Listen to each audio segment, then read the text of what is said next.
अच्छा, हाँ, जैसे ही आपने कहा राधा, तो हमारे यहाँ एक श्लोक है, मुझे श्लोक स्मरण में नहीं, तो राधा बोलते समय जैसे ही आप रा बोलते हैं ना, तो वैकुंठनाथ पति योगेश्वर जगदीश्वर श्री कृष्ण की सिंहासन हिल जाता है। क्यों? उनको इतना प्रिय है कि वो अपने लाख करोड़ काम छोड़ करके सुनने के लिए आपके सामने आ जाते हैं। अभी मैंने कहा राधा राधा राधा राधा 4 बार कहा, निश्चित है इस कमरे में 5 लोग बैठे हैं, लेकिन अभी ठाकुर जी एक क्षण के लिए आए होंगे और सुन करके गए होंगे कि कोई राधा बोल रहा है। तो इसका मतलब ये, जो अब मैं सांसारिक दृष्टिकोण से बात करूं, जब आप कहते हैं कि राधा नाम का आश्रय लेने के बाद सब काम बनने लगे, कैसे? किशोरी जी थोड़ी काम कर, वो तो राजकुमारी हैं, वो तो सदा रहती हैं। पर जब कोई व्यक्ति राधा नाम आश्रित हो जाता है तो बाकी काम फिर ठाकुर जी बना में, चल भैया तेरे काम में मैं करूंगा, तू या गाता रहे, तू या को बोलता रहे, मुंह को सुनाता रहे, तेरे काम सब मैं कर दूं। श्री कृष्ण की वृंदावन में छवि कैसी है? वृंदावन अब मैं सुना दूं, बता दूं, तो बता आप बस दीजिए। इसमें कोई संशय मत करना भाई, कोई संसार संशय के नहीं। लोग। हमारे माई श्यामा जू को राज, हमारे पूरे विश्व में वो राजा हैं, वो हमारे वृंदावन में दास हैं। कौन के? श्री जी के। जाके अधीन सदा ही सांवरो, या ब्रज को सिरताज। सांवरो जिसके सदा अधीन है, अधीन मतलब ऐसे खड़े रहते हैं ठाकुर जी किशोरी जी के सामने। तो हमारे वृंदावन में अगर आपको ठाकुर जी की छवि कैसी, तो श्री लाडली जी के दास की छवि है हमारे ठाकुर जी की। वो सदा, वैसे तो देखो एक दूसरे के सदा प्रेमी हैं, एक दूसरे के भाव को वर्धन करें, एक दूसरे के आनंद प्रेम में उत्साह करें, पर हमारे प्रेम का एक स्वरूप है कि अपने प्रेमी के आगे झुक जाना, अपने प्रेमी के आगे नतमस्तक हो जाना। वो स्वरूप योगेश्वर कृष्ण का वृंदावन में। आजकल वृंदावन में भीड़ बहुत हो रही है। वो हो रही है प्रदर्शन की, दर्शन की नहीं है। प्रदर्शन मतलब? प्रदर्शन मतलब अब क्या हो गया है कि लोग बाग अभी तक अपना मैं क्या खा रहा हूं ये दिखा रहे थे, मैं क्या पहनना हूं ये दिखा रहे थे, मैं क्या पी रहा हूं ये दिखा रहे थे, पर अब मैं क्या सोच रहा हूं, मेरे दिमाग में क्या चल रहा है, देखो मैं मंदिर गया, मैंने राधा यहाँ लिखवा लिया, मैंने जाकर के इस्कॉन में नाचा, मैं गया प्रेम मंदिर में जाके मैंने ये किया। अब वास्तविक में तो वो भक्त नहीं है, पर रील्स में वायरल होने के लिए एक वायरल म्यूजिक पर नाचेंगे गोपियों की तरह, दिखाएंगे कि हम वैष्णव भक्त हैं। तो ये प्रदर्शन, ये नहीं होना चाहिए, वास्तविक हृदय में आना चाहिए। कहीं ना कहीं ये अच्छी बात भी तो है कि किसी बहाने से तो राधा हाँ, नाम वो बोल बात रहे तो फिर तस्मात् केनाप्युपाय न मनः कृष्णे निमेषयेत्। नारद जी कहते हैं भागवत में, किसी भी उपाय से सही मन लगना चाहिए ठाकुर जी में, परंतु जरूरी थोड़ी ऐसे ही सीधे सीधे, ठीक है एक बार एक बहाने से लग गए, तो अब उस बहाने को वास्तविकता भी तो बनाओ, धीरे धीरे वो वास्तविक भी होना चाहिए। तो ये बात है। ऐसा कहते हैं कि जैसे वृंदावन ना हर कोई नहीं जा सकता, हम्म, जिसको ठाकुर जी बुलाएंगे वही आ हाँ, पाएगा। ठाकुर जी नहीं, श्री जी। श्री जी बुलाएंगे। जिसको श्री जी चाहेंगी वो वृंदावन पधारेगा। आप अपनी चाह से, अपनी इच्छा से, अपनी कामना से आप वृंदावन नहीं जा सकते। आप अगर वृंदावन की तरफ गाड़ी मोड़ गए हो तो समझना ठाकुर जी याद कर रहे थे। जैसे ही वृंदावन में गाड़ी प्रवेश कर जाए तब कहना नहीं, श्री जी याद कर रही थी। वृंदावन यहाँ बैठ के, नोएडा में, दिल्ली में, मुंबई में कहीं पर बैठ के वृंदावन की याद आ जाए तो समझना ठाकुर जी ने आपका स्मरण किया। लेकिन आप फ्लाइट में बैठ गए तो भी समझना ठाकुर जी स्मरण, गाड़ी पकड़ करके नोएडा से दिल्ली की ओर जाने तो भी ठाकुर, लेकिन वृंदावन में जैसे ही प्रवेश करो, वृंदावन में जब पहुंच जाओ, प्रेजेंट हो जाए, तब कहना नहीं ठाकुर जी नहीं। ठाकुर जी करते तब तक तो वृंदावन से बाहर ही रहते, वृंदावन के भीतर आ गए, इसका मतलब श्री जी ने याद किया था, श्री जी स्मरण कर रहे थे। कौन सी वो जगह है जो अगर वृंदावन कोई जाए तो जरूर जाना चाहिए उसे? वृंदावन में एक कोई स्थान ऐसा नहीं है कि जिसको हम स्पेसिफिक कहें कि वो ही श्रेष्ठ है। वृंदावन के कण को मरम न जाने कोई, वृंदावन के वृक्ष को मरम न जाने, वृंदावन का कण कण, वृक्ष वृक्ष, हर स्थान, आप बस सीमा जो वृंदावन का जो परकोटा है उससे भीतर पहुंच जाओ, उसके बाद फिर चाहे कहीं पड़े रहो। कोई मंदिर जो बताना चाहें आपकी, इन मंदिरों में जरूर जाना? जितने हो सके ज्यादा से ज्यादा जाओ। कोई एक, अभी क्या हो गया है कि मैं हाथ जोड़ के निवेदन करूं, वैष्णव जन केवल बिहारी जी तक ही सीमित रहते हैं। बिहारी जी को हम लोग ब्रजवासी जन ऐसा कहते हैं कि भाई वृंदावन बचो रे, या हमारे बिहारी जी बाहर खड़े हो गए, बोले मेरे पास ही आओ, यहीं से लौट जाओ, ताकि वृंदावन सुरक्षित रहे भीतर। पर मैं चाहूंगा कि वैष्णव यदि आप भाव से बन गए हो तो वृंदावन के भीतर प्रवेश करो। बिहारी जी, राधा वल्लभ जी, राधा रमन, मुख्य रूप से हमारे वृंदावन में राधा रमन, राधा वल्लभ और श्री बिहारी जी विराजमान है। बाकी मंदिरों का तो शहर है, 5,000 से ज़्यादा मंदिर हैं। गोपीनाथ जी को कई ठाकुर हैं, वो मुगल काल में बाहर प्रस्थान कर गए तो राजस्थान में विराजते हैं। बाकी वृंदावन जाओ तो मैं तो ऐसा कहता हूँ कि वृंदावन जाती सबसे पहले वृंदावन के धूल कण को माथे से लगाओ, दूसरा वृंदावन के वृक्षों को प्रणाम करो, तीसरा ब्रजवासियों को प्रणाम करो, चौथा श्री यमुना जी को प्रणाम करो, पांचवा श्री गोपेश्वर महादेव को प्रणाम करो, उसके बाद कहीं भी जाओ। ये 5 पहले, जैसे स्कूल में शूज होने चाहिए, टाई होनी चाहिए, नेल्स कटे होने चाहिए, ड्रेसअप होने चाहिए, तब आप क्लास में एंट्री करोगे ना। ऐसे ही वृंदावन की भी ये यूनिफॉर्म है, पहले रज को माथे से लगाओ, ब्रजवासियों को प्रणाम करो, वृक्षों को प्रणाम करो, यमुना जी को वंदन करो, गोपेश्वर महादेव को वंदन करो। ये 5 लोग हैं, इनको पहले वंदन कर लो, फिर आप बिहारी जी जाओ, राधा वल्लभ जी जाओ, राधा रमण जी जाओ, राधा दामोदर जाओ, कहीं भी जहां आपका मन करे जाओ। निधिवन की कोई कथा सुनाइए। निधिवन क्या है? श्री निधिवन जो है, यहाँ पर स्वामी श्री हरिदास जी महाराज विराजते थे और हरिदास जी वहाँ पर अपनी साधना करते थे। हरिदास जी कौन है? जिन्होंने श्री बिहारी जी को प्रकट किया। तो स्वामी श्री हरिदास जी महाराज वहाँ पर रह कर के खूब साधना करते थे और गायन के वे अधिष्ठाता थे एक प्रकार से। उन्हीं के शिष्य थे तानसेन, जो राग मल्हार गाते तो वर्षा होती, राग दीपक गाते तो दीप जल जाते थे। तो वो उनके शिष्य थे। सोचो गुरु जी क्या होंगे। जिन तानसेन का नाम अकबर आदि राजा भी सुनकर के अपने 100 काम छोड़ते थे पर उसको सुनना है। सोचो उस तानसेन के गुरु जी थे स्वामी श्री हरिदास जी, वो वहां विराजते थे। स्वामी जी महाराज वहीं रहते थे, उनके कुछ शिष्यगण भी रहते थे। स्वामी जी गायन करते थे और एक कुंज, वृक्षों की एक कुंज थी, उस कुंज को प्रणाम करते थे। सबने पूछा कि आप इस कुंज को प्रणाम क्यों करते हो, क्या है इस कुंज में? तब एक दिन उन्होंने अपने एक शिष्य को कहा कि आप जाइए, जाकर के उस कुंज में प्रणाम करिए और वहां से कुछ प्रसाद लेकर के आना, वहां कोई विराज रहे हैं। तो जब उनके शिष्य वहां गए, उन्होंने जाकर के प्रणाम किया, नेत्र उठा करके देखा तो युगल श्यामा श्याम दोनों विराज रहे थे। दोनों का दर्शन करके बोले, गुरु ने दृष्टि दी तो दिख गए, नहीं तो लगता था खाली कुंज है। दोनों का दर्शन करके कहा कि गुरुदेव ने कहा कुछ प्रसाद लेकर के आना, कुछ प्रसाद दीजिए।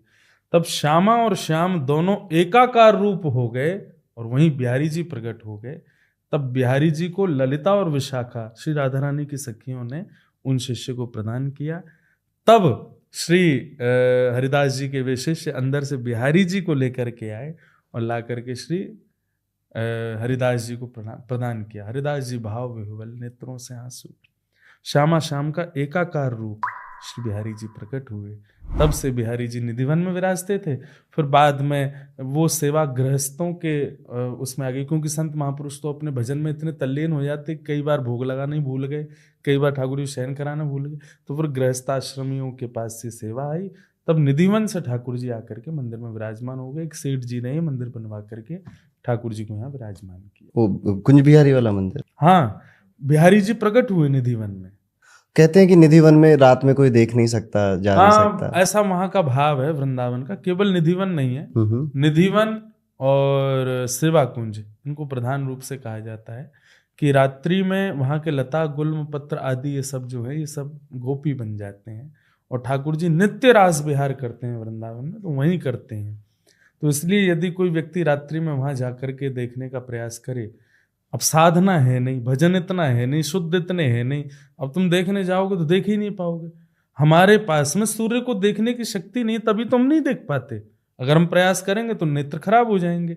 ठीक वैसे ही साधना, भक्ति, साधन ये सब नहीं है। आप ठाकुर जी की उस लीला का दर्शन करने जाओगे, आप संसार को बताने लायक रह पाओगे? या तो मृत्यु हो जाएगी या गूंगे हो जाओगे, बहरे। ऐसा कोई भी पहले कभी हुआ था? कैसा हुआ है? तो लोग बाग इसलिए उस स्थान को मानते हैं कि रात्रि में ठाकुर जी आते हैं। मेरा ऐसा मानना है, सबकी अपनी प्राइवेसी होती है, उसमें कोई नहीं जाता। ठाकुर जी के प्राइवेट स्थान है, वहाँ पर ठाकुर जी अपनी लीला कर रहे हैं, क्यों जाके देखना कि क्या कर रहे हैं? हाँ, हमको विश्वास है ठाकुर जी कर रहे हैं आनंद, क्यों उसके भीतर प्रवेश करना है? तो फिर ये बात तो निश्चित है कि ठाकुर जी दिख गए तो फिर संसार के तो रह नहीं पाओगे, ना किसी को बताने लायक रहोगे, ना किसी के होने लायक रहोगे। इसलिए भैया संसार में बने रहो, ठाकुर जी को अपनी लीला में करने दो। वृंदावन वृंदावन में मथुरा में है ये? वृंदावन। वृंदावन में जो ठाकुर जी हैं, उनकी जो ठाकुर जी स्वयं विराजमान है वहाँ पे, उनको बार बार ढक दिया जाता है पर्दों से, ऐसा क्यों करते हैं? अब वो ऐसा प्राचीन कथाएं बताई जाती हैं कि श्री ठाकुर जी जो थे वे इतने इतने आनंदित हैं कि कोई आकर के, हमारे वृंदावन में सब लोग कहते हैं जय जय श्री राधे, सब लोग आकर के भुजा उठा के जय जय श्री राधे बोलते हैं। तो राधा बोलने वाले से इतना प्रेम करते हैं ठाकुर जी का मन करता है यही के संग चलो जाऊं, मैं यही के पास ही रहूं, ये मुझको अपने संग ही ले जाए। तो एक आध बार ऐसा हुआ कि ठाकुर जी कहीं प्रस्थान कर गए, पुजारियों ने सोचा भैया लाला बड़ो चंचल है, नेक में भग जाए सबन के संग, सो बार बार पर्दा करते रहते हैं कि ज्यादा लोगों से नेत्र ना मिले ठाकुर जी के, ज्यादा कोई ठाकुर जी को नैन भर के ना देख पाए, इसलिए बीच बीच में पर्दा करते रहते हैं। हमारे यहाँ वृंदावन में लाड़ की सेवा है, लाड़ प्यार की, तो वहाँ ये है कि ठाकुर जी को नजर ना लगे। अब मैं अनवरत आपको देखता रहूं अपलक नेत्रों से, तो निश्चित है कि या तो हमारी अच्छी नज़र लगती है या बुरी नज़र लगती है सबको, और ये नज़र होती है। हम तो मानते हैं भाई, भारत में रहने वाले मानते हैं नज़र तो लगती है, हैं? वर्ल्ड कप में भारत सारे मैच जीत गई, फाइनल हार गई, नज़र लग गई भारत को, तो नज़र तो लगती है, सबको लगती है। ऐसे हमारे ठाकुर जी को भी लग जाती है, इसलिए बार बार पर्दा करते रहते हैं कि भाई अनवरत कोई देख करके ठाकुर जी को नज़र ना लगा दे। प्रोटेक्शन करते हैं ठाकुर जी का। प्रोटेक्शन है हमारे यहाँ। वही तो बात है कि हमारे यहाँ लाल जी भगवान ना मान के हमारो लाला है ना 100 ऐसा भाव रखते हैं, तो नजर ना लगे। इसी भाव से शायद लड्डू गोपाल जी की भी पूजा होती है। हाँ, लड्डू गोपाल जी की क्या है, ठाकुर जी के इतने सारे रूप हैं, गोवर्धन नाथ हैं, त्रिभंग लली हैं, लड्डू गोपाल हैं। लड्डू गोपाल भाव में क्या है कि आप कैसे भी उनको एक बालक के रूप में देख सकते हो। तो सूरदास जी का पद है, शोभित कर नवनीत लिए, अपने हाथ में ठाकुर जी नवनीत मतलब मक्खन लिए हैं, घुटुरुन चलत। अच्छा, एक बड़ी इंटरेस्टिंग बात है, एक हाथ में मक्खन, दूसरा हाथ नीचे पृथ्वी पे, और दोनों घुटने भी नीचे जमीन पे। आदमी चल के दिखाए, ऐसे चल सकता है? कैसे चलेगा? आप खुद करके देखना है एकांत में। एक हाथ ऊपर उठा के, एक हाथ और दो घुटने से आप जब चलोगे तो आप गिरोगे बार बार, ये हाथ का सपोर्ट नहीं है तो 3 व्हीलर बन जाओगे ना। तो ये मैं लड्डू गोपाल कहता हूँ 3 व्हीलर ठाकुर जी हैं। तो कैसे चलते होंगे? बोले लड्डू हाथ में ऐसे उठा करके, मक्खन हाथ में उठा करके जब चलते होंगे तो बार बार गिरते हैं। तो सूरदास जी कहते हैं शोभित कर नवनीत लिए, घुटुरुन चलत रेणु तन मंडित। जो ब्रज की रज है वो ठाकुर जी के आधे अंग में लग जाती बार बार गिरने की वजह से। तो ठाकुर जी कहते हैं अब मुँह माखन खानो है, लेकिन मैं तो इतना गिर रहा हूँ, मेरे पूरे अंग में मिट्टी लग गई है, रज लग गई है। तो ठाकुर जी जैसे तैसे घिसट घिसट के यशोदा मैया के पास जामे और मैया से जाके इशारों करें, मैया मुँह को साफ सुथरा बनाए दे ताकि मैं या माखन को पाए सकूं। वही समय क्या देखते हैं, अब थोड़ी ब्रजभाषा आ रही है, आप समझ ले। तो यशोदा मैया अपना श्रृंगार कर रही है।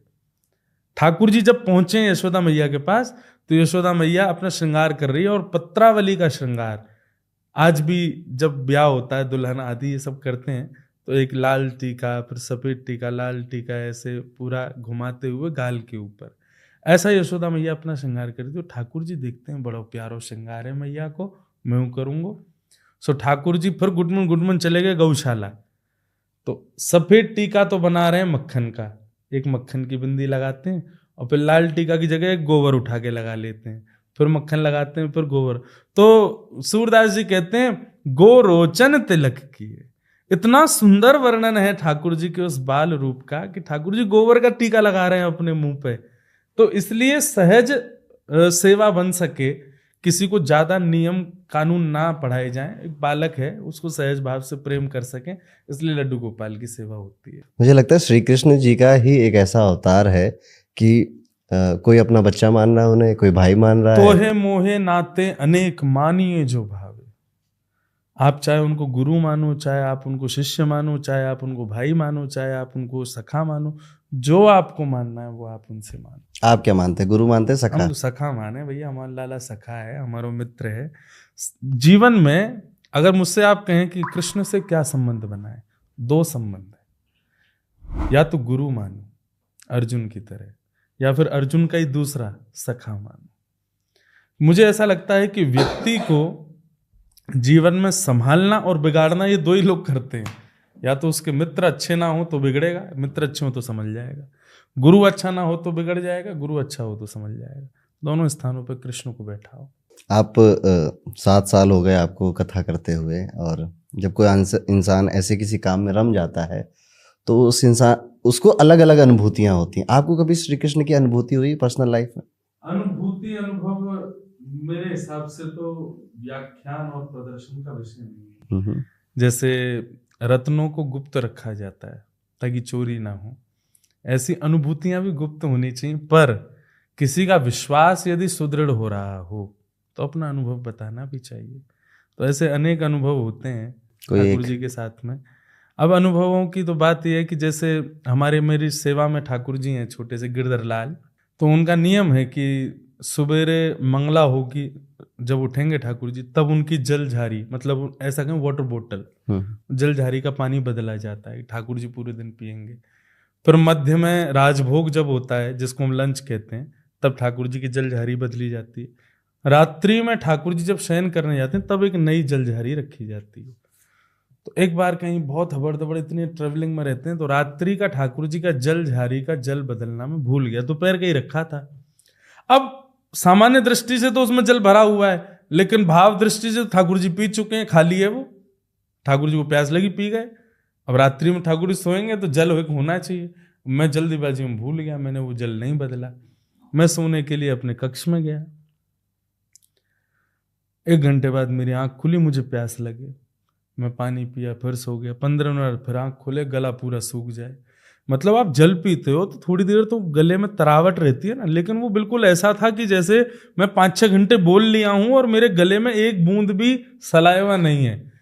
कम से कम नहीं तो 20 बार मैंने पानी पिया और मेरी प्यास ना बुझे, और उसका ये परिणाम कि अब मैं बार बार वॉशरूम जाऊं। मतलब प्यास भी लगे और वॉशरूम जाऊं, बार बार लघु शंका जाऊं। सवेरे मैंने किया, यार पूरी रात क्या रहा है, पानी पानी पीता रहा हूँ, बार बार वॉशरूम गया हूँ। मैंने कहा छोड़ो। अब स्नान ध्यान करके जैसे ही मैं ठाकुर जी की सेवा में गया, तभी मुझे याद आया, मैंने अरे रात्रि तो जल मैंने बदला नहीं। तब मुझे याद आया, मैं लाल जी कह रहे हैं सारे रात भर मैं भूखो प्यासो बैठो रहा हूँ, पूरी प्यास लगी है मुँह को, और तू अपने पास जल लग के बैठ गो है, तो को प्यास लगेगी तो को ये कराऊंगा मैं आनंद। रात भर ठाकुर जी को प्यास लगी तो वही प्यास मुझको अनुभव हो रही थी। तो ये ऐसी अनुभूति वहां पर अनुभव हुई। बाकी और भी कई अनुभूतियां हैं। एक बार कहीं कथा चल रही थी तो मैं क्या कंटिन्यूसली 3 महीने से बाहर कथाओं में था, ठाकुर जी भी संग थे। तो मुझे 1-2 दिन से थोड़ी याद आ रही थी, अब घर चलें, बहुत दिन हो गए, 3 महीने हो गए, घर कब जाएंगे।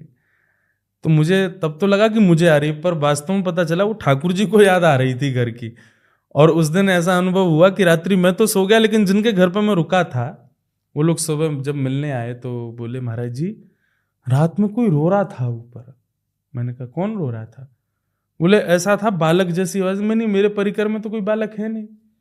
और बोले महाराज जी वो रो भी ब्रज भाषा में ही रहा था कि मुझे घर जानो है, मुझ को घर की बड़ी याद आ रही है, अरे मुझ को घर ले चलो, मुझ को मैया की याद आ रही है। मैंने कहा कौन रो रहा था भाई ऐसे रात में? सबसे पूछा, सब बोले हम तो सो रहे थे। मैंने कहा तो ये संभव तो नहीं, ब्रजभाषा और कौन बोलेगा? अकेले कमरे में बैठा बैठा मैं सोच रहा था, मैंने कि यार ऐसा कैसे होगा, मैंने हो सकता है स्वप्न आया हो।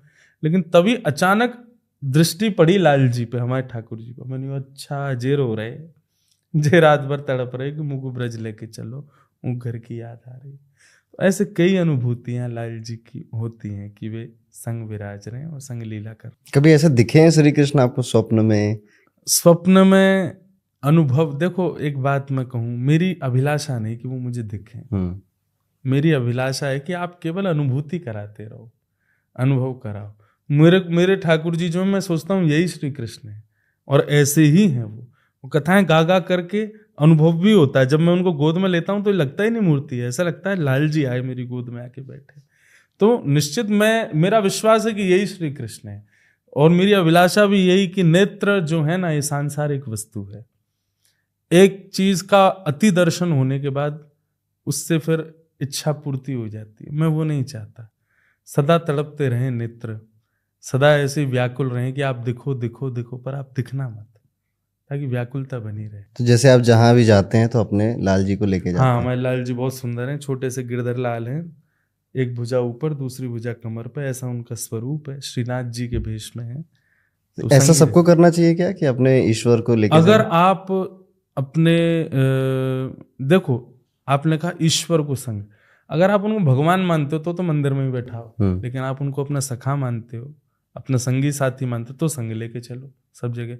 लेकिन इस पे अब थोड़ा प्रकाश डालूं कि कई जगह लोग बाग ऐसे ही ले जाते हैं ठाकुर जी को, उनके अनुकूल व्यवस्था नहीं होती वहां भी ले जाते हैं। नहीं भाई, मित्र संग आया तो उसके अनुकूल व्यवस्था भी तो होनी चाहिए। तो हमारे साथ तो ये एक प्लस पॉइंट होता है कि हम एक कथा वक्ता है, तो हमारा पहले ही बोल दिया जाता है कि व्यास जी आएंगे, उनके संग उनके लाल जी भी आएंगे, उनके अकॉर्डिंग व्यवस्था होनी चाहिए। तो व्यवस्था अनुकूल हो तो ही संग लेके चलना चाहिए, नहीं तो घर में ही कुछ ऐसी व्यवस्था हो कि सब उनकी सेवा हो सके। एक मैंने बहुत कॉमन चीज़ देखी, जब आप किन्हीं की आराधना करते हैं या किसी भक्ति भाव आता है आपके मन में, तो आप उनसे बातें करने लग जाते हैं। और मैंने बहुत लोगों के मुंह से सुना है, स्त्रियों के मुंह से, कि वो मेरे बच्चे जैसे हैं या मेरे भाई जैसे हैं। तो कुछ भी दुख होता है, कष्ट होता है, तो हम उनसे बता देते हैं और जवाब भी आ जाता है, मन में ही आंसर भी आ जाता है। आपके साथ ऐसा होता है? हाँ, मेरे साथ में क्या होता है कि मैं लाल जी से तो चर्चा करता है, मतलब ऐसे कुछ बोलते रहते हैं। बाकी मैं एक नई चीज़ करता हूँ कि मैं 4 पर्चियाँ बना लेता हूँ। जैसे मुझे कुछ करना है तो लोग करूँ एक पर्ची, एक पर्ची नहीं करूँ एक पर्ची, जैसी तेरी इच्छा, मतलब ठाकुर जी कह रहे हैं जो तेरे को बढ़िया लगे, और एक पर्ची खाली, और ठाकुर जी कह रहे हैं कि अभी सोचने दो। तो ये मैं 4 पर्ची उछाल देता हूँ। हमारे ठाकुर जी इतने चतुर हैं, वो हर बार खाली वाली पर्ची आती है, सोचने तो कुछ मतलब ये तो मैं अनुभव कर चुका हूं कि वो बहुत खेलते हैं। अर्जुन के साथ में गीता में क्या कर रहे हैं भगवान, वहां महाभारत युद्ध में जब सबका केंद्र बिंदु अर्जुन था, हाँ। सब यही चाहते हैं अर्जुन को मारो, और सब जब प्रत्यंचा पर बाण चढ़ा चढ़ा के अर्जुन को केंद्र में लेते, तो अचानक अर्जुन के घोड़े प्यासे रुक गए एक जगह पर। भगवान ने खूब चाबुक मारा लेकिन आगे ही नहीं बढ़े। अर्जुन बोला क्या होगा, भगवान बोले तुम्हारे घोड़े प्यासे हैं। अर्जुन बोले अब क्या होगा, बोले तुम बीच युद्ध मैदान में खड़े हो, चारों तरफ से कौरवों ने घेर रखा है, भगवान मुझे बचाओ। तब भगवान मंद मंद मुस्काते हैं। ये तो परीक्षा वो करते ही हैं। बोले अच्छा क्या करें आप, बोले आप बताओ, करिष्ये वचनम तव, आप जो कहोगे मैं करूंगा।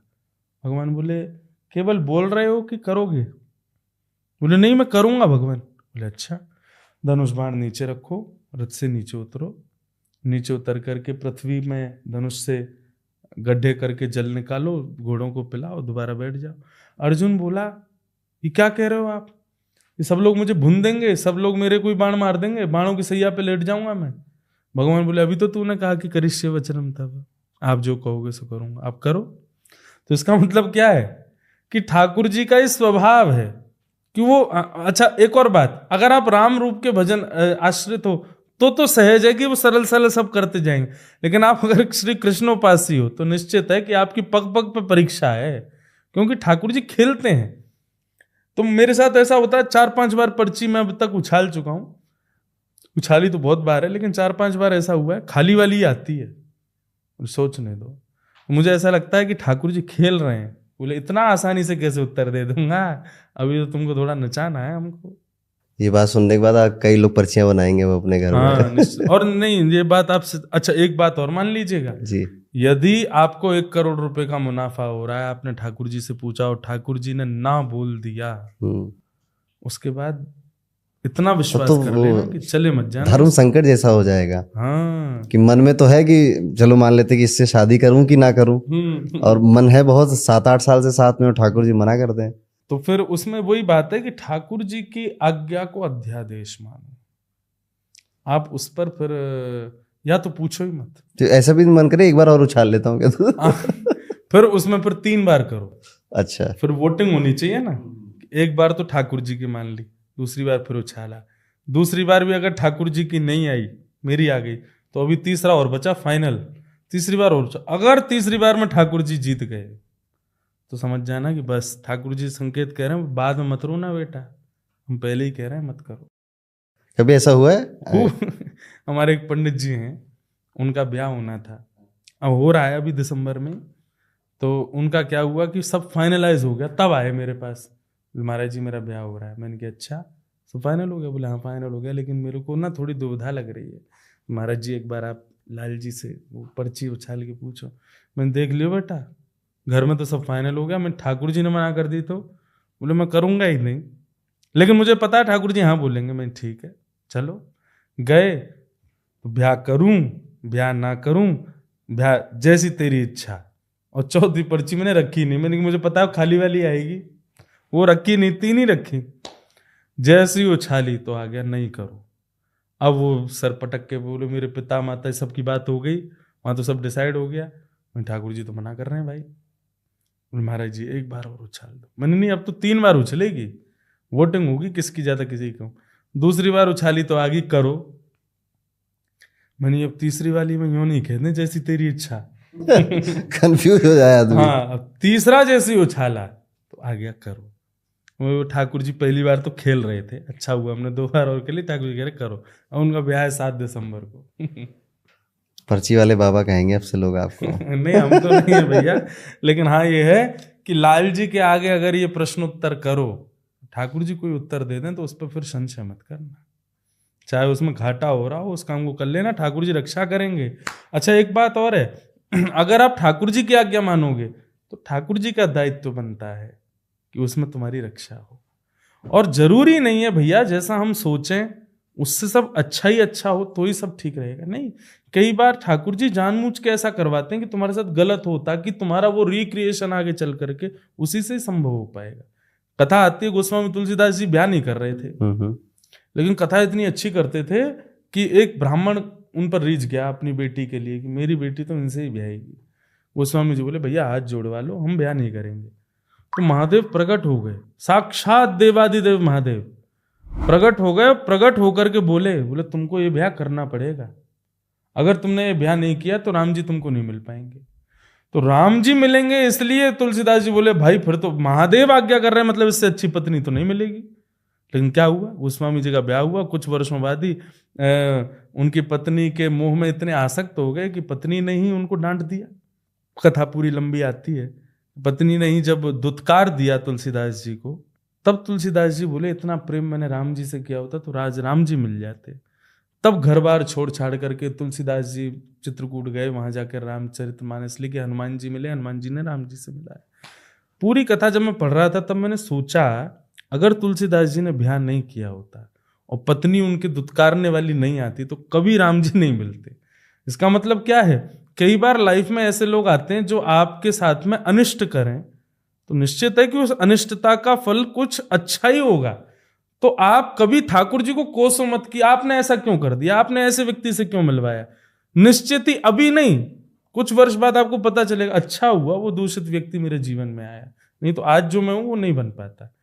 तो इसलिए भैया ठाकुर जी विश्वास करना, अगर पर्ची में ना आ जाए, करोड़ों का मुनाफा हो रहा है तो छोड़ दो, ठाकुर जी की बात मानो, कुछ अच्छा ही मिलेगा। विश्वास और ये फेथ जो है बहुत बड़ी चीज़ है। बहुत बड़ी, विश्वास हो फलदायक। स्टीव जॉब्स जो एप्पल के फाउंडर रहे हैं, उन्होंने अपनी एक बहुत फेमस स्पीच है उसमें बोला था कि मुझे अपनी कंपनी से निकाल दिया गया, कई बार मैं फेल हुआ लाइफ में, और आज जाके जब मैंने एप्पल बनाया उसको इतना फेमस किया तो मुझे बड़ी वो मिलती है।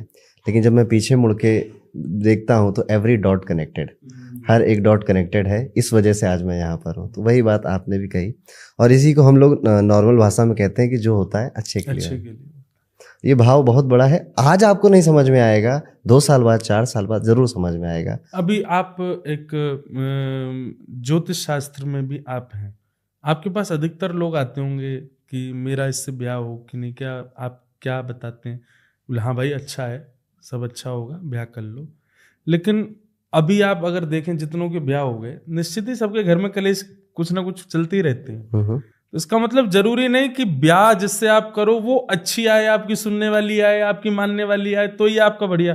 कई बार कुंडलियां इसलिए भी अच्छी मिलती हैं कि नहीं बेटा तुम्हारी डांट फटकार दुत्कार पड़ेगी तभी तुम अच्छे बनोगे, इसलिए भी शायद कुंडलियां अच्छे से मिलती होंगी कि तुम्हारे लिए वही ठीक है, तुमको डांट तुम लात के भूतों बातों से नहीं मानोगे, इसलिए तुम्हारी कई लोग कहते हैं मेरे से महाराज जी हमें ज्योतिषियों ने तो बताई थी बहुत अच्छी कुंडली, लेकिन ये तो लड़ती रहती पूरे दिन मुझसे। मैंने कहा नहीं भैया इसीलिए अच्छी है क्योंकि तुम्हारे जीवन में शायद लड़ाई से ही और ये सब इनकी डांट फटकार से ही शायद तुम्हारा अच्छा क्रिएशन होगा। तो ये सब बात है, पर हमारा मूल बात ये है कि भाई ठाकुर जी के आगे जो प्रस्तुत हो गया उस पर पूर्ण विश्वास है। तो महाराज जी, आपने शादी वादी की इतनी बातें कर ली हैं, आपकी तो शादी अभी हुई नहीं है। नहीं जी। बहुत लोग मुझसे पूछते हैं कि मतलब कैसी हो लड़की, मतलब हम क्या गुण देखें उसके अंदर ताकि हमारा जीवन अच्छा चले, तो एक स्त्री के अंदर क्या गुण होने चाहिए? अभी मैं क्या बताऊं, पिछले पॉडकास्ट में मैंने आपको एक बात बताई थी, कहाँ आदमी यही सोच रहा है कि मैं पीता हूं तो वो भी पीने वाली होनी चाहिए तो बढ़िया पटेगी हमारी। सबके अपने अपने भाव। अब जैसे हम वैष्णव हैं, हम भक्त हैं, तो हमको तो एक ही चीज दिखती, भाई वो भी भक्त हो। लेकिन मेरे को ऐसा लगता है कि यदि ठाकुर जी की भक्ति का गुण यदि कन्या में है तो माँ की भी सेवा करेगी, पिता की भी सेवा करेगी, आपको भी संभाल लेगी, आपके पूरे परिवार को। स्त्री के ऊपर ना बहुत बड़ा दायित्व होता है। जन्म लेने के बाद पिता का दायित्व, विवाह के बाद पति का दायित्व, जन्म देने के बाद एक पुत्र का दायित्व। तीन क्या कहते हैं, कांस्टेंट जीवन जीने वाले लोगों का कल्याण उद्धार एक स्त्री के हाथ में होता है। बहुत बड़ा दायित्व। पुरुष के ऊपर इतना बड़ा दायित्व नहीं है। पुरुष को तो केवल अपना देखना, अपना परिवार देखना है, पर कन्या को तो 3 परिवार साधने, पिता का, पति का, और फिर एक और परिवार जो उसने जन्म दिया, पुत्र का। तो उसके ऊपर तो बहुत बड़ा दायित्व होता है। अगर इन दायित्वों में उसके अंदर कृष्ण भक्ति है, हृदय में थोड़ा भाव है, मुझे ऐसा लगता है तीनों दायित्वों को बहुत सहजता से वो संभाल लेगी। हमारे तो अगर कोई, आपका जो प्रश्न था कि क्या देखें गुण, कृष्ण भक्ति का अगर गुण है ना, आंख बंद कर लेना, फिर मत देखना कि रूप कैसा है, रंग कैसा है, परिवार कैसा है, कर लेना बस। जैसे ज्योतिष में भी कहा जाता है ना कि एक मान्यता है कि कुंडली में जो लिखा है वो होगा, और उसे बदल सिर्फ एक ही व्यक्ति सकता है या एक ही चीज सकती है, वो श्री कृष्ण है। अगर आप श्री कृष्ण की भक्ति करते हैं, श्री कृष्ण आपके साथ है, तो कुंडली, राहु, केतु, शनि ये कुछ मैटर नहीं करते। और यही सारे संत भी कहते हैं, इसीलिए वो कहते हैं कि मत मानो कुंडली को, श्री कृष्ण की भक्ति करो या भक्ति करो। इसी से एक सवाल मेरा और मन में आ रहा है कि हमारे हिंदू धर्म में बहुत देवी देवता है, हमने हर एक चीज को देवी देवता बना दिया। इसके पीछे क्या सोच रही होगी हमारे ऋषियों की कि हर एक चीज में तुम देवता को देख रहे हो, देवी को देख रहे हो? इसमें प्रधानता की बात है कि आप सबको प्रधानता दो। बनाया तो सब ठाकुर जी नहीं है। हमारे यहाँ पर लोग कहते हैं कि ये मूर्ति को पूजने वाले, ना, हमारे यहाँ मूर्ति पूजा विशेष नहीं, हमारे यहाँ सबकी पूजा विशेष है। सर्वम खलु इदम ब्रह्म। हमारे यहाँ ब्रह्म केवल मंदिर में नहीं, सब में है। अभी क्या हो गया, हम मंदिर में गलत नहीं करते, मंदिर में गलत नहीं खाते, मंदिर में गलत नहीं पीते। क्यों? भगवान बैठे भैया, ये मंदिर है। पर हमारे शास्त्रों को अगर देखो तो पूरा विश्व ही मंदिर बताया गया है। आप वृक्ष के नीचे बैठे हो, वो भी मंदिर है, पृथ्वी भी मंदिर है, ये भी माता जी हैं, जल भी वरुण देवता है, अन्न भी देवता है, ये भी, मतलब हमारे यहाँ सब जगह सतर्क रहने को कहा। जो सतर्कता आप मंदिर में करते हो वो सतर्कता पूरी लाइफ में कर रखो, क्योंकि आप 24 घंटे घिरे हुए मंदिरों से ही हो, ठाकुर जियों से ही हो। तो एक भाव तो ये है कि आपके चारों तरफ एनवायरनमेंट में सब ठाकुर जी हैं भैया, सब जगह सतर्क रहो। केवल मंदिर में क्यों सुधर जाते हो, बाहर क्यों बिगड़ जाते हो? बाहर आपको क्या लगता है ये केवल वृक्ष है, ये केवल हवा है, वायु है, आकाश है, पृथ्वी है, यहाँ कुछ भी करोगे? नहीं, यही तो साक्षात ठाकुर जी हैं। मंदिर में तो फिर भी पत्थर के रूप में, यहाँ तो सब चीज के रूप में ठाकुर जी विराज रहे हैं। तो इसलिए हमारे ऋषियों ने, संत जनों ने शायद सब जगह ठाकुर जी का निवास बताया, ताकि सब जगह व्यक्ति सतर्क रहे और इस विश्वास में रहे कि हाँ सब जगह हैं। वृंदावन में गोवर्धन है, गोवर्धन को भी हम पूजते हैं। गोवर्धन में भगवान श्री कृष्ण के पाँव के, हाथों के चिन्ह मिलते हैं, ये सच बात है? बिल्कुल।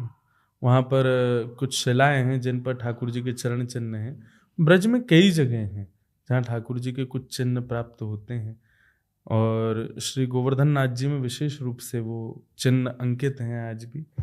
तो वैसे तो एक प्रकार से वृंदावन की रज पूरी ठाकुर जी के चरण चिन्हों से अंकित है, इसलिए वहाँ की रज को माथे से लगाते हैं, क्यों? एक एक कण में ठाकुर जी का अंग विद्यमान। गोवर्धन की परिक्रमा का क्या महत्व है?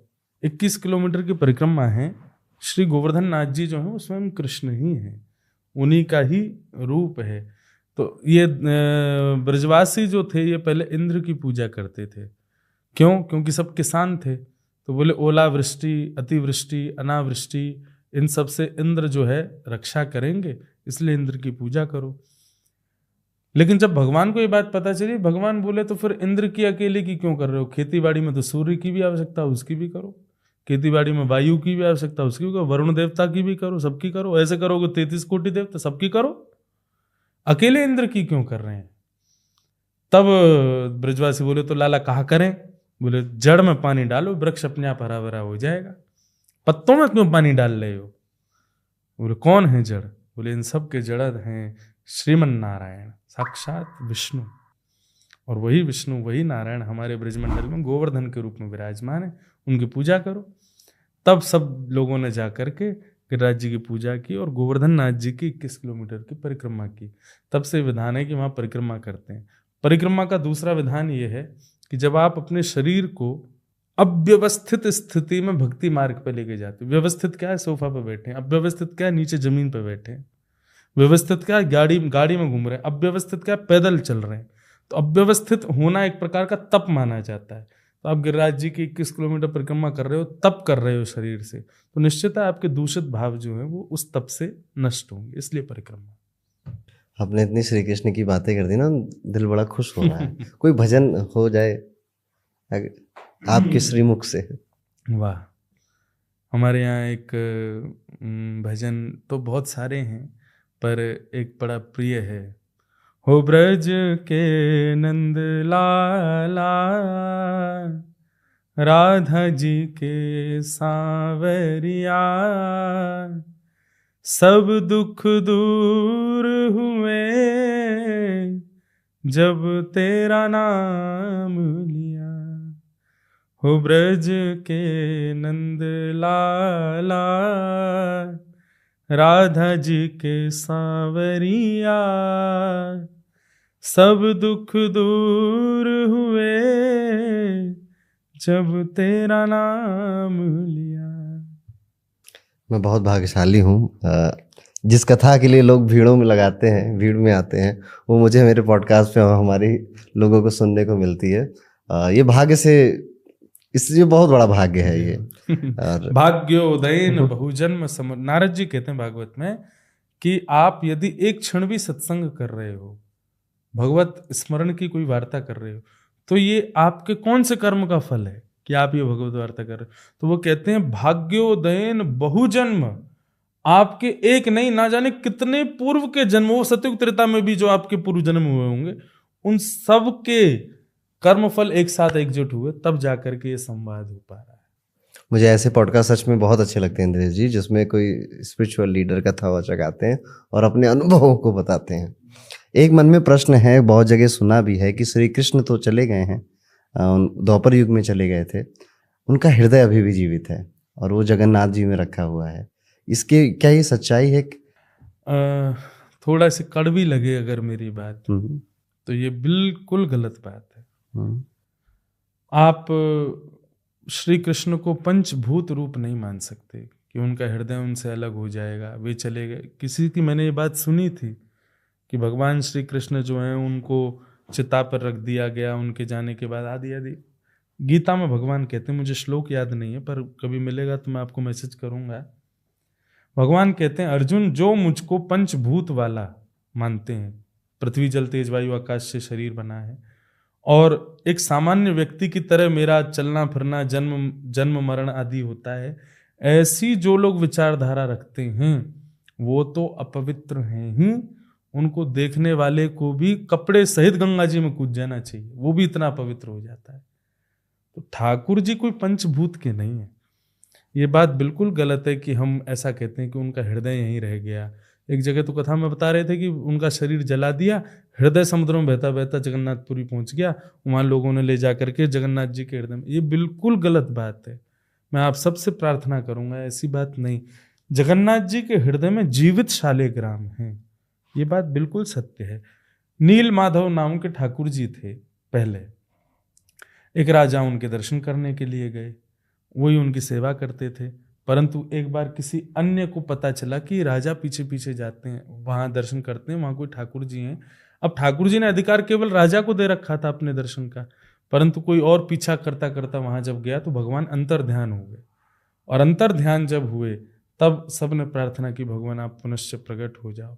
तब भगवान एक ज्योति के रूप में वहां विराजमान हो गए। पूर्ण कथा मुझे और अच्छे से स्मृति में नहीं, पर यही है, तब जीवित शालिग्राम थे।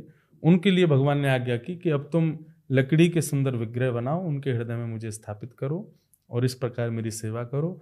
फिर उन्होंने एक काल बताया, ये काल जब 2 महीने एक साथ आया करेंगे, कभी 16 वर्ष में, कभी 18 वर्ष में, कभी 32 वर्ष में, तब मेरा नवकलेवर होगा, नया रूप मेरा बना करके उसमें ही जीवित शालिग्राम पधरा दिया करना।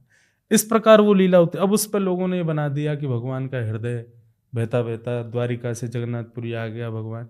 ये गलत बात है, ऐसा बिल्कुल भी नहीं। तो जगन्नाथ जी की जो मूर्तियां हैं ये अधूरी क्यों हैं? ये कथा इसकी दूसरी बताई जाती है, 2 कथाएं हैं इसके पीछे भी। एक कथा तो ये है कि भगवान का जब विग्रह बन रहा था, भगवान ने राजा को आज्ञा की थी कि जब तक मेरा विग्रह बने तब तक आप भीतर मत आइएगा, कक्ष के अंदर जो विग्रह बना रहे हैं उनको बनाने दीजिएगा। बोले हमें कैसे पता चलेगा कि भीतर सब सही है? बोले छेनी हथौड़ी की और अंदर खटपट खटपट आवाज आती रहेगी तो आपको लगेगा कि हाँ चल रहा है। भीतर बैठे हुए जो ठाकुर जी का स्वरूप बना रहे थे, वो बनाते बनाते बनाते इतने भावावेश में चले गए कि वो कुछ भी आवाज करना उन्होंने बंद कर दिया। तो रानी राजा थोड़े भयभीत हो गए, उन्होंने तुरंत द्वार खोल दिए, तो अधूरे ठाकुर जी रह गए। बोले अब ऐसी मेरी सेवा करो। तब सबने जिज्ञासा प्रकट की कि भगवान ऐसे अधूरे ही सेवा। तब भगवान ने एक कथा का भी भाव बता दिया। बोले कि ये अधूरा नहीं है, इसके पीछे भी एक कथा है। वो अधूरे नहीं है, वो प्रेम विगलित है, पिघले हुए स्वरूप है ठाकुर जी के। प्रेम की 10 अवस्थाएं होती हैं, उसमें 10वीं अवस्था क्या होती है? अपने प्रेमी के स्मरण में हमारा शरीर पिघलने लग जाता है। हम जीवात्माओं में ये प्रेम की अवस्था आ ही नहीं सकती, पहली ही नहीं है, 10वीं कहां से आएगी? तो हम तो दूसरी चीज में है ना। तो 10 अवस्था होने पर शरीर पिघलने लग जाता है। भगवान द्वारिका में जब विराजते थे तो भगवान की जो पटरानियां थी 16,108, उन सबको बड़ी अंदर अभिलाषा रहती थी कि ब्रज की कैसी लीला थी, हमें कोई बताए। तो यशोदा मैया तो ब्रज में ही थी, लेकिन रोहिणी मैया जो बलराम जी की मैया थी वो साथ थी द्वारिका में। तो अधिकतर सब रोहिणी मैया के पास ही जाती थी कि मैया आपने तो ब्रज की सारी लीलाएं देखी हैं, ठाकुर जी कैसे माखन चुराते थे, क्या कर, हमें सुनाओ ना। तो बार बार बहाना ढूंढ के चली जाती। बोले क्यों? बोले ब्रज की बात करोगे तो सब रोने लग जाओगे, और कृष्ण और बलराम ने अगर सुन ली तो बेचारे 3-4 दिन तक भोजन ही नहीं करेंगे, ब्रज की इतनी याद आती है। तब एक दिन सबने हट कर लिया, बोले कब सुनेंगे अब हम, आप तो ऐसे बहाने ढूंढती रहती हो।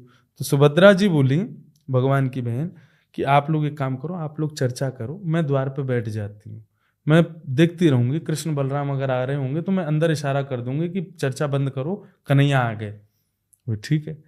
अंदर बैठे रोहिणी जी बीच में बैठी थी, चारों तरफ भगवान की पत्नियां बैठ करके भगवान की बाल लीला सुन रही थी, कैसे ठाकुर जी माखन चुराते, कैसे यशोदा मैया के संग लीला करते, कैसे भगवान ने कालिया नाग का मर्दन किया, आदि आदि सब लीला सुनाते सुनाते जैसे ही ब्रज से जाने की कथा आई, रोहिणी मैया के नेत्र बंद हो गए, नेत्रों से आंसू, और समस्त कृष्ण पटरानियां भी भाव विभोर। तभी वो स्वर बाहर बैठी सुभद्रा को सुनाई दिया, और सुभद्रा भी उसमें ही निमग्न हो गई, भूल गई कि मुझे रखवाली करनी है द्वार की, कि कृष्ण बलराम अंदर ना चले जाए। तभी सामने से कृष्ण बलराम आ गए। उन्होंने देखा कि अंदर कक्ष में से छोटी छोटी जल की धाराएं आ रही हैं, वो अश्रु थे 16,108 राजकुमारी और रोहिणी मैया के। और बाहर बैठी सुभद्रा जो है उसका शरीर कांप रहा है और मुख से कृष्ण कृष्ण कृष्ण शब्द निकल रहा है। सबको ब्रज की याद आने लगी, ब्रज के बाल कृष्ण की याद आने लगी। तभी कान लगा करके कृष्ण बलराम दोनों जब बैठे तो यशोदा मैया और कृष्ण का वो मधुर संवाद जैसे ही सुना, वे भी वहीं बैठ गए, नेत्रों से आंसू गिरने लगे, ठाकुर जी भाव विह्वल हो गए, और इतने भाव में चले गए कि नेत्र तो बंद हुए, ठाकुर जी के हाथ पिघलने लगे, मुख पिघलने लगा, अंग प्रत्यंग पिघलने लगा, भगवान की भुजाएं खड़ी हो गईं, और भुजाएं खड़ी होकर के मानो बार बार चित्त को कभी सहला में फिर भुजा खड़ी करें, मानो ठाकुर जी कह रहे हो किसी ब्रजवासी को लाओ, मेरे हृदय से लगा दो, मुझसे सहन नहीं हो रहा ये वेदना। तब भगवान कृष्ण बलराम और सुभद्रा का ये भुजा फैला करके ब्रजवासियों को बुलाने का स्वरूप ही श्री जगन्नाथ जी।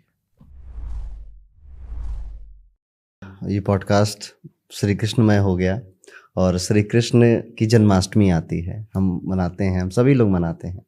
कोई ऐसा विधि बताना चाहें या कोई एक तरीका बताना चाहें हमारी ऑडियंस को आप, कि आप जन्माष्टमी को इस तरह से मनाया करें या ये गलतियां ना करा करें? सबसे बड़ी बात यह है, भक्ति में जब आप संबंध बना लेते हैं ना ठाकुर जी से, तो अपराध मुक्त हो जाते हो। जब तक आप भगवान को भगवान मानते हो तब तक आप अपराध बनाते रहते हो, पर जैसे ही आपका संबंध स्थापित हो जाता है तो अपराध मुक्त हो जाते हो। अब तो वो संबंध ही है। तो ठाकुर जी के प्रति सबसे बड़ी बात कि अच्छा, एक और बात, आप उनको तो लाला मानते हो, लेकिन अपने आप को क्या मान रहे हो? आप खुद को भी यशोदा मानो, खुद को भी बलराम मानो, खुद को भी रोहिणी मानो, खुद को भी नंद बाबा मानो। तो उसी भाव से ही सेवा करो कि मैं नंद बाबा हूं, ये मेरो लाला है, मैं यशोदा हूं, ये मेरो लाला है। तो अपराध बनेगा ही नहीं, आप सब सहज ही करते चले जाओगे। तो बस इसीलिए ये जन्माष्टमी आदि ऐसे करनी चाहिए। और विशेष रूप से क्या ना करें उसमें यह है कि उस दिन व्रत करो, निश्चित व्रत करना चाहिए उस दिन ठाकुर जी की। मतलब अच्छा, व्रत के भी बड़े कारण हैं, व्रत और ये जो फास्टिंग होती है इसके बहुत कारण। पर मुझे क्या लगता है कि जन्माष्टमी को व्रत क्यों करना चाहिए? बोले कि हम सुबह से इतने व्यस्त थे कि हमको भोजन करने का भी समय नहीं मिला। हम लाल जी की व्यवस्था में इतने निमग्न हो गए। प्रेम का एक स्वरूप होता है ना, हम जब अपने प्रेमी के आगमन की एक्साइटमेंट में रहते हैं, पानी पीना भूल गए, दवाई खाना भूल गए, भोजन करना भूल गए, तो उससे पता चलता है कि आपका प्रेम किस स्तर का है। तो जन्माष्टमी के दिन आप भोजन नहीं कर रहे हो, बोले क्यों? इतने एक्साइटेड थे, इतने व्यस्त थे लाल जी की व्यवस्था में कि हम भोजन ही करना भूल गए। तो एक तो व्रत का नियम ये, दूसरा व्रत का कारण ये कि हम जिसके प्रेम हमारी जो आयु है ना वो भोजन पर निर्भर होती है। हम जितना भोजन करते हैं उतनी आयु कम होती है। तो जन्माष्टमी वाले दिन जब आप अन्न नहीं खाते हो तो मतलब आपकी एक दिन की आयु बढ़ गई, परंतु रात में आपने कृष्ण जन्माष्टमी के बाद पंजीरी भोग खा लिया तो व्रत टूट गया। तो इसका मतलब आपने क्या किया? आप ठाकुर जी को कुछ भी अर्पित करते हो, आप पेड़े अर्पित कर रहे हो, दूध अर्पित कर रहे हो, भोग अर्पित कर रहे हो, आपने जन्माष्टमी के दिन व्रत करके अपनी एक दिन की आयु भगवान को दे दी। भगवान को आयु नहीं चाहिए, पर आपने कहा नाथ मेरी वो एक दिन की जो आयु है ना, मैं आपके चरणों में निवेदित करता हूं कि आपके स्मरण ध्यान में ही वो व्यतीत हो, इसलिए व्रत। तो व्रत जरूर करना चाहिए जन्माष्टमी को। धन्यवाद इंद्रेश जी। और मैं अपनी ऑडियंस से कहना चाहूँगा, अगर आप अभी तक यहाँ तक वीडियो में पहुँच गए हैं तो बड़े भाग्यशाली हैं आप कि आपने एक श्री कृष्ण की कथा सुन ली पूरा। तो आपको भी वो कथा का जो भी है आशीर्वाद है, पुण्य है, वो ज़रूर मिलेगा जी। तो एक अभी आपने इतने प्रश्न किए, पर एक प्रश्न मेरे मन में भी था, और प्रश्न नहीं है, एक भाव है, कहना चाहता हूँ। जैसे अभी एक मैं आपके बुक भी देख रहा हूँ सामने, ये न्यूमरोलॉजी के डिकोड आपने इसमें किया है, जो भी लॉन्च होगी। मेरा जो जन्म तिथि संख्या है वो 7 है। उसके प्रति भी आपके मुझे सब ऑफिशियली एक रिपोर्ट मुझे मिली जिसमें सब एक अंक के ऊपर आपने सब कुछ संभावनाएं व्यक्त की कि ये संभव हो सकता है कि ऐसा है। मेरे को एक संभावना जाननी है कि 7 नंबर वाले जो होते हैं उनके हृदय में वैसे तो आध्यात्मिक स्तर तो होता ही, पर मेरे को एक संभावना ऐसी है कि भगवत प्राप्ति संभव है कि नहीं 7 अंक वाले को, ये आप एक बार मुझे बताएं। तो हमारे यहाँ इंद्रेश जी जो भी गेस्ट आते हैं तो हम उनको अपनी तरफ से एक फॉर्चून रिपोर्ट बनाकर देते हैं, और उसमें आपकी जन्म तारीख की हर एक संभावना को हमने लिखा है। जितना भी मेरा अनुभव रहा है, 2 साल लगे इसको बनाने में, और मेरे जो स्टूडेंट्स हैं उनके साथ। और जैसे आपने कहा कि आपका जो मूलांक है वो 7 है, और भगवत कृपा तो हर कोई मूलांक वाला प्राप्त कर सकता है, लेकिन 7 वालों को जन्मजात रुचि होती है कि ये श्री कृष्ण कौन है, ये राधा कौन है, ये राधा की शादी श्री कृष्ण से क्यों नहीं हुई, रुक्मणी से क्यों हुई। तो ये जो जिज्ञासा, ये जो क्यूरियोसिटी है, ये आध्यात्म के प्रति, हाँ, अध्यात्म के प्रति, क्योंकि ये केतु का नंबर है और केतु के पास आंखें होती नहीं है। अच्छा। तो वो सारी चीजें देखना चाहता है जो आम जनता नहीं देख रही है, जो आंखों से दिखती वो नहीं देखना है। बिल्कुल ये मेरे साथ है जी, कि मेरे को हमेशा, मैं अपने गुरुदेव जो मुझे पढ़ाते हैं मैं उनके पीछे ही पढ़ा रहता हूँ, ऐसा कैसे हो गया इसके बारे। अच्छा, एक और चीज हुई जो मैं अनुभव में बताऊं कि जैसे मैंने जितना पढ़ा उतना मुझे पता है, पर जो मैंने नहीं पढ़ा कई बार मैं वो भी गुरुजी से बोलता हूँ तो गुरुजी बोलते हैं ये कैसे पता तुमको। मैंने कहा मुझे लगा कि ऐसा ऐसा है तो ऐसा भी हुआ होगा। बोले ये बिल्कुल ठीक है, देखो भागवत जी में यहाँ लिखा है।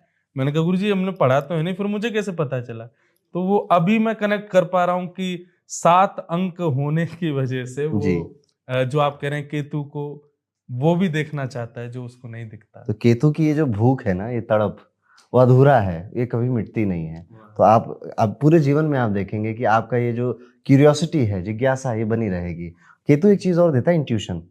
आपको पता चल जाएगा कि क्या होने वाला है, आभास आ जाएगा मन में या स्वप्न आ जाएगा।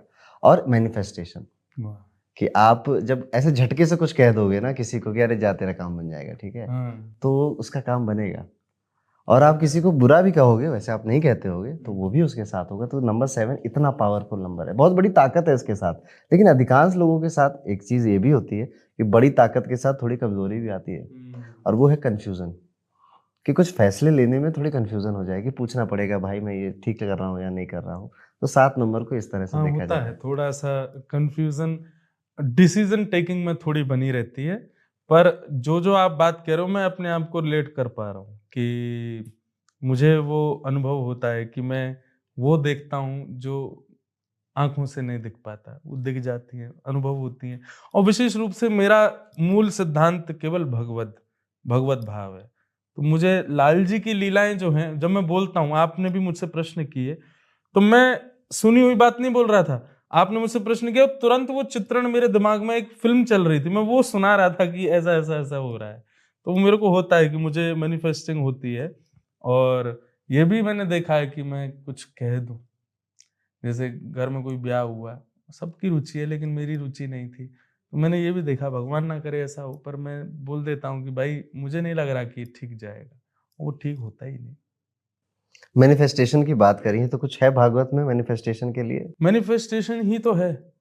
आप ये चीज देखो कि सबने तप किया, तप क्या है, सब तप क्या कर रहे हैं, कुछ प्राप्ति के लिए।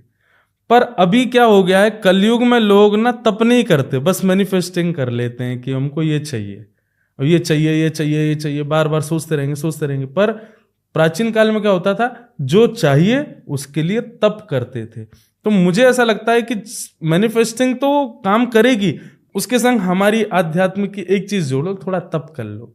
जैसे कुछ चाहिए तो थोड़ा उसके साथ में नियम कानून और थोड़ा व्रत का पालन कर लो, थोड़ा तप कर लो, थोड़ा भजन कर लो, तो निश्चित है कि वो मिलेगा। इंद्रेश जी, हमारे पॉडकास्ट में दोबारा आने के लिए बहुत बहुत धन्यवाद आपका। और हम तीसरी बार भी आपका यहाँ पे अभी मैं इनविटेशन दे रहा हूँ, क्योंकि मुझे बहुत अच्छा लगा आपके साथ बैठकर और आपके साथ बात कर। राधे राधे। राधे राधे।